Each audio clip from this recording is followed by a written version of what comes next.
Galera, o Satoru Gojo tá tendo dificuldade de lidar com o Sukunão. Nesses últimos capítulos, o Satoru Gojo teve seu domínio desfeito 2 vezes e foi picotado até dizer chega. E para os fãs do Satoru, já tá batendo aquele desespero. Porém, será que o Sukuna é realmente tão melhor assim do que o Satoru Gojo?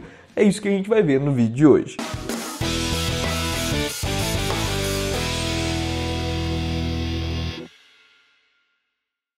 E aí galera, Lucas Dias na área e hoje a gente vai comparar os feitos até esse momento. Será que o Sukuna é realmente tão superior em tudo assim? Porque eu já vi muita gente aqui no comentário dizer isso, que o Sukuna está e é muito mais superior do que o Satoru. Mas a gente vai tirar a limpo isso daqui, começando com o próprio Sukuna.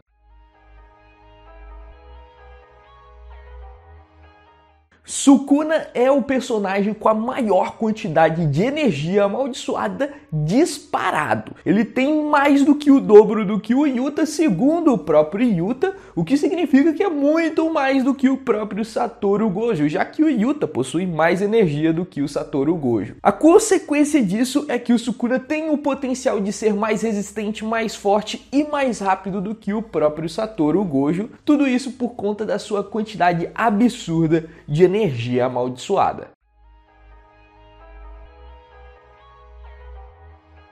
Apesar de ser um ser milenar, o Sukuna, enquanto vivo, também batalhou muitas vezes mais do que o próprio Satoru Gojo. Ele viveu na Era de Ouro e era conhecido como um desastre natural, o que significa que ele teve inúmeras batalhas e o resultado é que o Sukuna se tornou alguém muito experiente. E essa experiência está sendo sentida na pele do Satoru Gojo. No momento em que o Satoru Gojo utilizou a sua expansão, o Sukuna já sabia o que fazer. Muito provavelmente ele já teve outras batalhas contra oponentes difíceis e ele soube lidar com a expansão do Satoru Gojo no primeiro momento em que ele bateu o olho. Isso com certeza é a enorme experiência do Sukuna em batalhas difíceis, coisa que ainda falta no Satoru.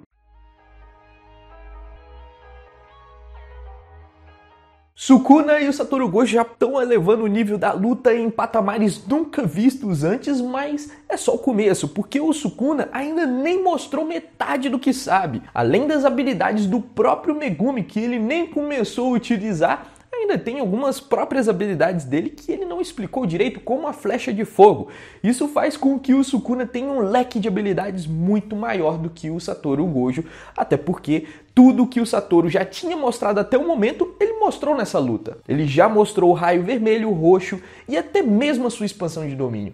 Então, tudo que a gente já conhecia do Satoru, ele já foi apresentado nessa batalha, enquanto do lado do Sukuna ainda falta muitas habilidades para ele mostrar nesse embate de gigantes. Fora que ainda tem um bônus do Sukuna saber também utilizar amplificação de domínio, que é uma espécie de domínio simples muito melhorado, coisa que aparentemente o Satoru Gojo também não sabe utilizar. Então, em questão de habilidades e sua variação, digamos que o Sukuna está em vantagem.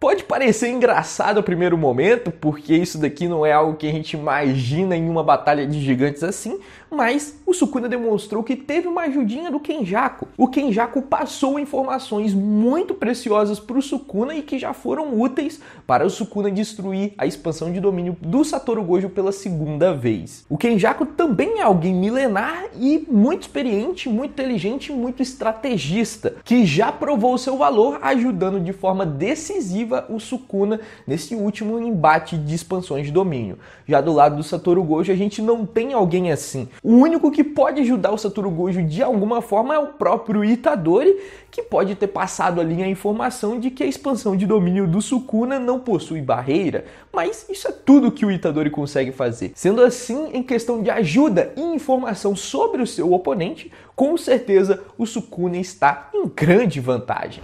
Porém, se engana aqui se você acha que o Sukuna é o único que demonstrou ter alguma superioridade sobre o seu oponente, porque o Satoru Gojo também demonstrou ser melhor em algumas coisas em comparação com o próprio Sukuna.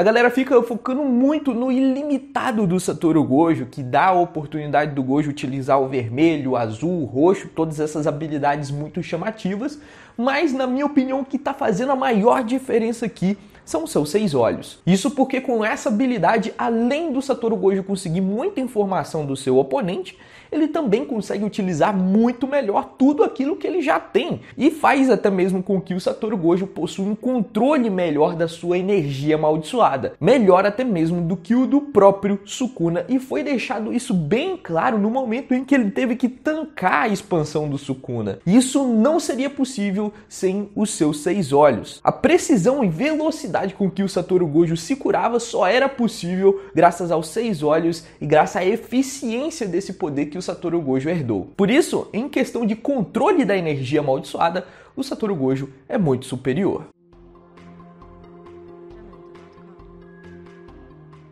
Se do lado do Sukuna a gente tem uma grande experiência em batalhas, do lado do Satoru Gojo a gente tem uma mistura de criatividade e imprudência, que faz com que o Satoru Gojo consiga encontrar caminhos que possam até mesmo colocar esse tão experiente Sukuna em problemas e em situações novas, como por exemplo o fato do Satoru ter conseguido curar a sua habilidade nata. É bem possível que nem mesmo o Sukuna tenha visto alguém fazer algo desse tipo, e é bem provável também que o Satoru Gojo tenha achado essa saída ali no calor da batalha. Tudo isso graças à sua genialidade e criatividade. Fora que também o Satoru precisa ser muito genial para conseguir executar toda essa criatividade, e foi deixado isso bem claro no momento em que o Kusakabe ficou espantado com a facilidade com que o Satoru Gojo conseguiu inverter as regras da sua expansão de domínio, fazendo com que a sua barreira do lado de fora ficasse mais resistente e do lado de dentro menos resistente,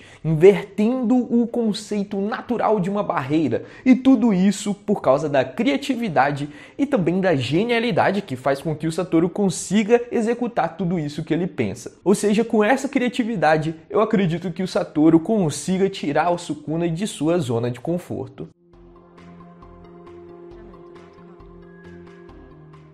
Nesse quesito aqui, talvez os fãs do Sukuna fiquem um pouco chateados, mas nesse pouco embate que a gente já teve, todas as vezes que eles caíram na mão, aparentemente o Satoru Gojo teve leve vantagem. Ao menos os golpes mais marcantes foi dado justamente pelo Satoru Gojo no momento em que eles caíram na mão. E talvez o Satoru Gojo seja um lutador mais habilidoso do que o próprio Sukuna. Fora que ele também possui uma habilidade que é muito útil nesse combate corpo a corpo e faz com que ele possa ser muito superior e o Sukuna não consiga transpor uma barreira, que é a barreira da velocidade. O Gojo possui o azul, que é uma habilidade que faz com que o Satoru fique muito mais rápido e não dependa somente da sua liberação da energia amaldiçoada. A consequência disso é que o Sukuna talvez não alcance a velocidade do Satoru, porque o Satoru utiliza simplesmente uma técnica para aumentar sua velocidade. Então aqui vai além da liberação e quantidade de energia amaldiçoada, e talvez o Satoru tenha vantagens nesse combate justamente por causa da sua habilidade azul também, né? O Gojo pode ser também melhor em artes marciais do que o próprio Sukuna, a gente não sabe, mas o que foi demonstrado até agora é que quando os dois caem na porrada, o Satoru tá levando uma pequena vantagem. Então sim, galera, o Satoru apanhou mais que tudo nessa batalha. Ele está em desvantagem até o momento, mas não significa que ele não tenha mostrado alguns pontos superiores ao Sukuna, e na minha opinião, essa batalha tá longe ainda de acabar, então ainda temos muita coisa para ver e os dois ainda tem muita coisa para mostrar. E para você ver o desfecho dessa luta, se inscreva aqui nesse canal porque eu sempre vou trazer conteúdo de Jujutsu Kaisen por aqui, beleza? Mas eu vou ficando por aqui, espero que tenha gostado desse vídeo e até mais.